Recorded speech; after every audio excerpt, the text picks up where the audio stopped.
So my question, like, I'll ask a few questions, by the way, if you don't mind. So, Oh yeah.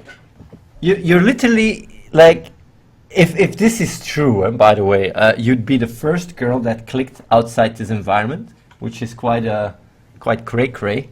Uh, so I'm just wondering. Yesterday I was talking to you. Hmm. Like I even see your facial expressions are a little bit different than yesterday. So you're 19 years old. You're from Yeah. Texas, Yes. and you saw your brother that clicked, right? And Yes. you were introduced to this channel. You didn't know me previously, or did you? No. So, okay. So yesterday we had a talk for the people that want. They can check it out, and I was giving you some advice, and yeah, like from there on, I actually don't know. Tell me your experience. What happened?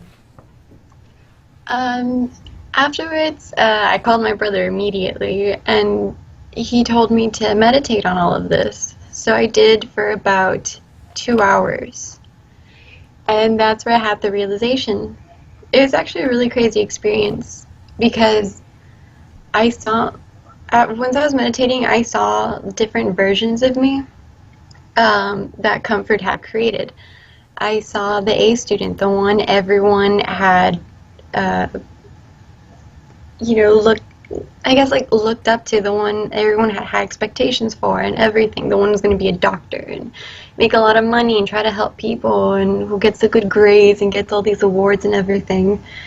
And then I saw the wounded deer me, the one that had went through depression, hated the world and misery, and just was just, the bad times. And then I saw the third me, which was just filled with confusion and chaos and didn't know what to do and was just completely lost. Um, and then I felt disgust towards how comfort had created the world. I turned into a bird and I like started flying across the entire world, and I just saw how it was just being destroyed. I saw it on fire and everything, and I zoomed out into the cosmos, and it was an incredible feeling. And as soon as I started zooming in, I saw this woman, this beautiful creature, and she was like a goddess, like Mother Logic. She was the physical embodiment of logic. And she took me in and she was telling me that everything was going to be okay. And she took me back to Earth, and we saw this beautiful planet, and she told me that if we followed this path, the path of logic, everything would be okay because everything would make sense and the world would be a much better place. And I remember just sobbing for about 30 minutes. It was very emotional, and that's when I felt the disgusting negative connection towards comfort, and I started feeling more love and just warmth towards logic. And after that feeling of just sadness, I felt at peace for a couple of hours, and that's when I started talking to a loved one, not my brother, but I started talking to my boyfriend about this, and immediately he wanted to go. He was going about the same path, and he was talking to. Then he called my brother, a complete stranger, because he's never spoken to him, and they talked for about a couple hours, and it was just a crazy experience. And afterwards, I talked to him for a little bit, and when we were talking, that's when it finally clicked. I felt the euphoria, and I immediately called my brother, and I saw the world completely different. The trees no longer looked the same. I hugged a tree. It almost sounds like some crazy cult shit from a movie or something. When outsiders look at this, it's like, what the fuck Yeah. is going on here? So basically, like just out of curiosity, like if I would ask you, what do you value on a core level the most? What would you answer to that question? Definitely logic now. Yeah. And Hmm. did you feel like an awareness shift? Did you feel like you started Yeah, suddenly thinking different? definitely. Definitely. It felt amazing. I want to ask you a question, by the way. Like, Mhm.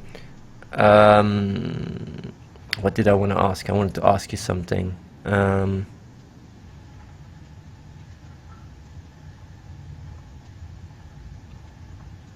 Yes, like that you identified logic, you bodified it. It's almost like Jesus Yes. in religion, right? Like Mm-hmm. it's the personification of the love of God in a sense.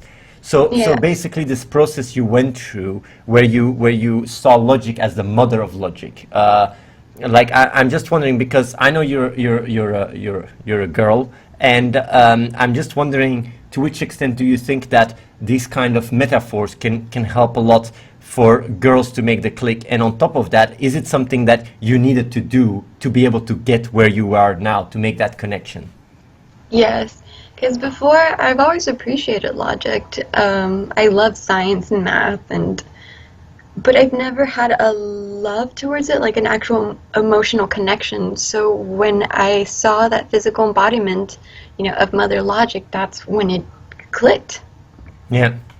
Because that's really interesting to bring up because then maybe we should start using this metaphor more in our communication because yes, so far I've been very rational about it, but some people that clicked here said it also to me. They said like I feel like logic is like a friend that is walking with me and looking over me and backing me up like like yeah, as a transition phase it can be really really powerful to to make it translate to people. So I'm actually going to take that note, mother logic. And like I just want to I'm just going to ask a few questions like what are all the side effects that like the symptoms once you made this click? How long did it take to do the transition? Did it happen like after the meditation? Yeah. When the transition actually happened, was it instantaneous? Did it take time? It took a little bit of time because I felt peace right after the meditation for a while. It's not until after I started talking to someone, I felt the click, I felt the euphoria, and I felt just everything but totally different. It felt crazy. I couldn't stop laughing for like 10 minutes straight. It was crazy. Um, and it was the most amazing feeling. I could feel like the dopamine rush in my head. Like it was the happiest thing. And then not soon afterwards, it only lasted about a couple hours. Because afterwards, I started feeling doubt and fear, and I started thinking, "Oh, am I crazy? Am I doing the right thing? I don't know what to do. Was this all like?" I just started doubting myself completely. But then I started thinking logically. I hopped into the shower and I started meditating in there for a little bit and just calmed down and relaxed and realized that this is okay. It's okay to think this way. That it's not a bad thing or anything. I told you about this yesterday. I warned you, right? Yesterday I said like Yes. once you make the click you will experience doubt and fear and just follow logic, strengthen the faith in it and it will be all right. Did you feel like that? Did you feel like that was, that was exactly what happened or did you have a different experience? No, that's exactly it. But I feel like I'm going back and forth. Like I keep experiencing the doubt, and then I have to rationalize it and justify it, and then it feels better. But then I keep going back to doubt. That's Yes. the only I problem. want to tell you, by the way, something about the doubt. The doubt comes from unresolved emotions. And what I mean with that is like you have the remnants of your past. I mean, like you're 19 years old, you've been conditioned your entire life, and you've literally learned to believe certain things and have very strong emotions. So the answer to your doubt is to actually understand where it comes from because it's logical that it's happening. So let's say you start having doubts about your future, for example, right? Like it's because, and then you start wondering, why am I having doubts about my future? Okay, because I have this image of being a doctor or I have this image of doing this or that. Why do I have that? And then you go there, like you just keep questioning why you do what you do rather than just experiencing the doubt as something that is overwhelming. You try to figure out where it comes from. And the moment you understand it, you go like, it's because I have this image I want to, live up to, and you realize, but this is illogical. It dissolves in a sense. It just makes you feel more and more free. And it's a very important process because that is exactly what will allow you to stay in this state for the rest of your life. Because there is people that can click right, and when they fall back into illogical lifestyle, right, and do stuff that is illogical, they can easily fall back into their previous way of thinking. And that's why it's very important to keep this logical momentum going. So my first question is that something you are doing? Is that something you're proactively doing? Or do you feel like that is something you are not as aware of? No, I am aware of that, but I am trying really hard to keep thinking this way, just because of the doubts. It sometimes can be very overwhelming and just intense anxiety and just doubt and fear. Just it can be really overwhelming. I want That to ask just something, because like when it comes down to these doubts and fears, um, like like I like it depends if you want to talk about it or not, but like when it comes down to these doubts and fears, is it about the future or about the past? about the future. Okay, about the future. So basically, it's about, like it's more, yeah, anxiety about the future. Basically, what is very important to understand is to wonder logically, right? Like it depends, of course, of your situation, but logically, you have to wonder what is the worst thing that can happen. I mean, that's really important to think about. And the reason why is because if you feel like it's all going to be all right anyway, and your anxieties are much more actually the bad guys than the actual real concerns, and you truly understand that it's illogical to really be afraid of the future when the worst thing that can happen is, like you'd basically be what is it? What's the worst thing that can happen in America? Like what I don't know. In Europe, the worst thing that you can happen is you're on, what is it?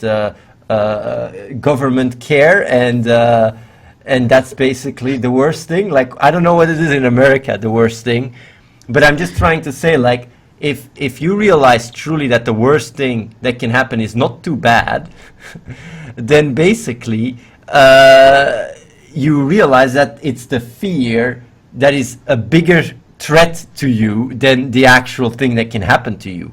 And of course, it's simplified. I'm just giving this example, but it can help you quite a bit. And it's something that, like even in my life here, when I grew up, my parents were always talking about the future. It's like the future this, the future that. The problem with the future, though, is you don't know what's going to happen in the future. Like, like it's really something. It's literally like we're really good at lying ourselves. In one point, we are afraid of the future, right? But at the other in the other point, we do not embrace the fact that the future is uncertain. And the thing is, like, it's only when you really embrace the uncertainty of the future that you can start feeling more certain. And it sounds really paradoxical, but that's how it works. Like, because you realize that, that these fears are literally ghosts in your head.